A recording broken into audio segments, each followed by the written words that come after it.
For regular videos on ancient cultures and forgotten civilizations, please subscribe. Hey, Dr. Miano. I was wondering, who was the first literate king ever, out of any language in the world, and how did they get to be able to read? Thanks for your time. Okay, and thank you very much for your question. It's one of those very difficult questions to answer because information is very scarce. In ancient Mesopotamia, scribes, as you probably know, were highly educated individuals proficient in writing and reading on various subjects. Initially, their primary role was to record financial transactions related to trade, but over time they became essential to many aspects of daily life, from the palace and the temple to the smallest villages or farms. Students, mostly male, unless an upper-class family sought literacy for their daughter, attended classes from dawn until dusk.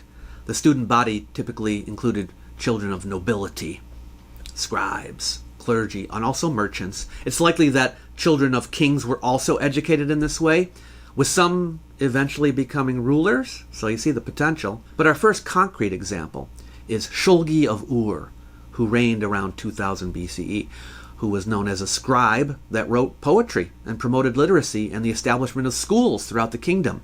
Shulgi was renowned for his extensive revision of the scribal school's curriculum.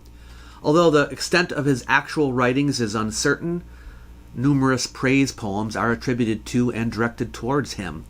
Shulgi claims in inscriptions to be fluent in Elamite and Sumerian. In his praise poems, he's called a mathematical god, emphasizing his skills in addition, subtraction, calculation, and accounting. In ancient Egypt, literacy levels were remarkably low, with probably no more than 1% of the population able to read and write. Consequently, scribes were highly esteemed and proud of their skills, which set them apart from the common people. And this is true, obviously, in Mesopotamia as well. But this raises the question of whether the pharaohs themselves, as rulers of Egypt, were part of this literate elite. There is a tradition suggesting that some pharaohs of the first dynasty were literate, although the historical accuracy of this tradition is debatable since it is preserved in much later sources.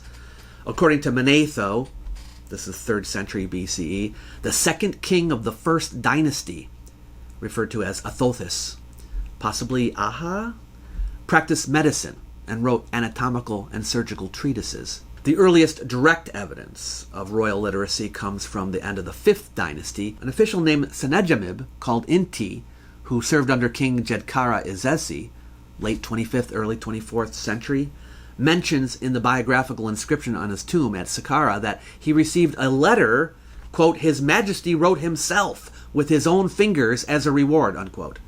The absence of this detail in other royal letters of the time suggests it was not a typical formula, but rather genuine historical information. Furthermore, in a letter to another official named Rashepses, King Jedkara Izesi expresses his pleasure upon receiving a letter. Quote, My Majesty has seen this beautiful letter which you have brought to the palace on this beautiful day, when the heart of Izesi himself is truly pleased because of what he truly loves for my Majesty, desired to see this letter of yours more than anything. It is unlikely that merely seeing the letter would make the king so glad.